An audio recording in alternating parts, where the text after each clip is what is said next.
Buenas noches. Desde la 13ª edición de la Cumbre de Negocios que se lleva a cabo aquí en Guadalajara, tenemos al embajador de México en Estados Unidos, Miguel Bazañas. Buenas noches, embajador. ¿Qué tal? Buenas noches. Quiero que nos platique cómo ve usted la perspectiva, cuáles son los retos a mes y medio de haber llegado usted a la embajada, cuáles son las prioridades que tiene México en el país, en el vecino país del norte. Bueno, México tiene una relación muy rica, muy intensa, muy variada con los Estados Unidos en lo económico, en lo social, en lo político, en lo cultural, educativo, en todos los órdenes. Y afortunadamente hay una excelente química de los presidentes Peña y Obama, lo cual hace que mi labor se facilite enormemente. Y luego además acaba de ser la elección en Canadá con un nuevo cambio de gobierno que también hace muy fácil, o por lo menos difíciles las cosas, porque está siempre lleno de retos. Por otro lado, México tiene una red de 52 consulados en los Estados Unidos, que son los que trabajan día a día de personal muy profesional, excelente, que realmente facilita toda la labor. Y con todo ello me permite concentrarme en cuestiones importantes como es incrementar la comunicación de empresarios mexicanos con empresarios americanos, senadores mexicanos con senadores americanos y lo mismo con gobernadores, con diputados, con rectores de universidades, con profesores.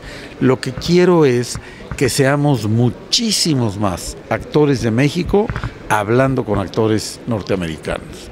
Y por otro lado, es tan numeroso el grupo mexicano-americano, estamos hablando de 35 millones de descendientes de mexicanos o mexicanos en los Estados Unidos que nos permiten estar por todos lados.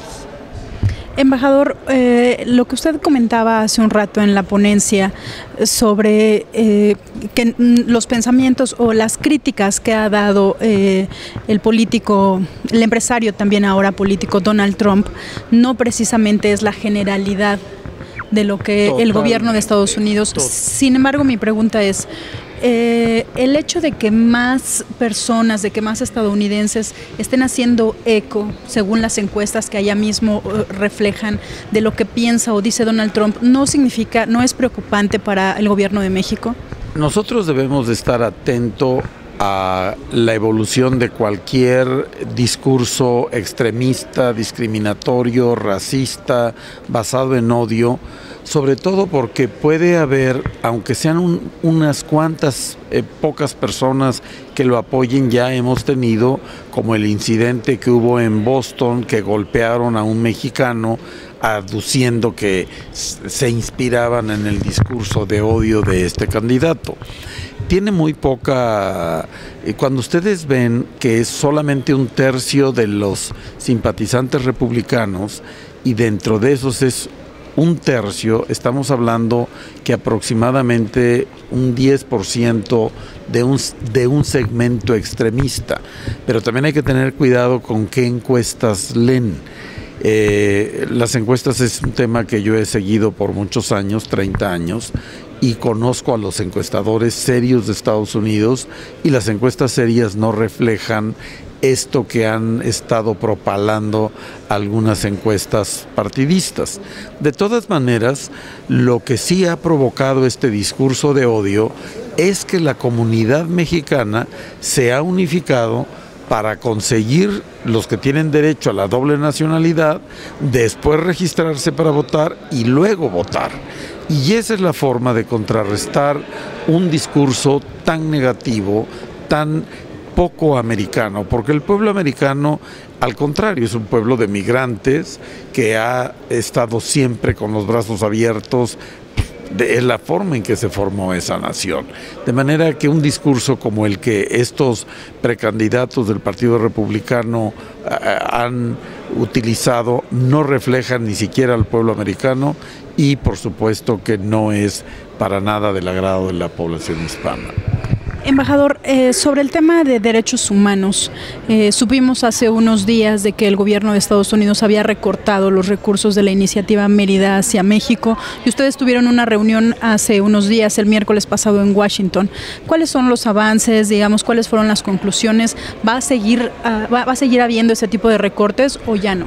No, esta es una imprecisión que surgió, es un proceso que tenía 2 meses de estarse conversando. El Departamento de Estado estaba muy preocupado de que hubiera habido un encuadre incorrecto de esa información. La colaboración del Gobierno de México y el Gobierno de Estados Unidos y el reconocimiento a los avances en el tema están muy claros. Tuvimos reuniones la semana pasada y realmente en términos prácticos lo que esa noticia significa en la realidad es una cosa muy menor, pero claro que varios medios tomaron de manera preocupante y el Departamento de Estado fue muy insistente en sus disculpas por ese tratamiento. Vamos, entonces no existen esas observaciones en materia de derechos humanos hacia nuestro país. No hay observación en materia de derechos humanos. Fue la falta de un informe que el Departamento de Estado debía enviar al Congreso, lo que desató esto que estamos comentando. Embajador, en el tema de seguridad, ¿cuáles son los tratamientos en cuanto a colaboración con las agencias norteamericanas de nuestro gobierno, específicamente para la búsqueda del narcotraficante Joaquín El Chapo Guzmán?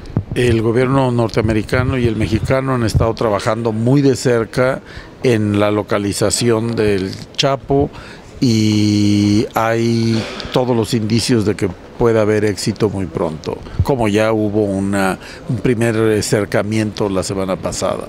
¿Le han comentado que es prioridad o cuál es el tratamiento y el estatus que ellos le manejan?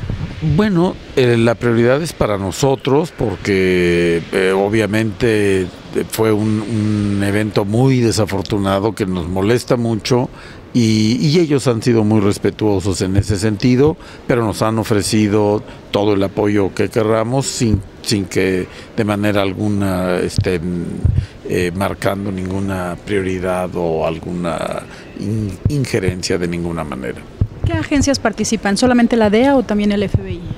Bueno, Estados Unidos ha estado sobre todo apoyando con inteligencia y con toda la información, y México, todas las agencias están actuando en la localización y captura del Chapo. Finalmente, embajador, ¿cuáles son las expectativas que le ve México hacia la reciente firma del Tratado del Transpacífico, el TPP? El TPP es muy positivo para la región porque nos permite avanzar de la sociedad de comercio que firmamos hace 22 años a una sociedad de producción en donde los 3 países y más adelante podamos incorporar al resto de América, fabriquemos en conjunto bienes y servicios que vendamos al resto del mundo, más que simplemente estar comerciando entre nosotros. En ese sentido, el TPP es una oportunidad, es un fortalecimiento para estar mejores en esa competencia mundial.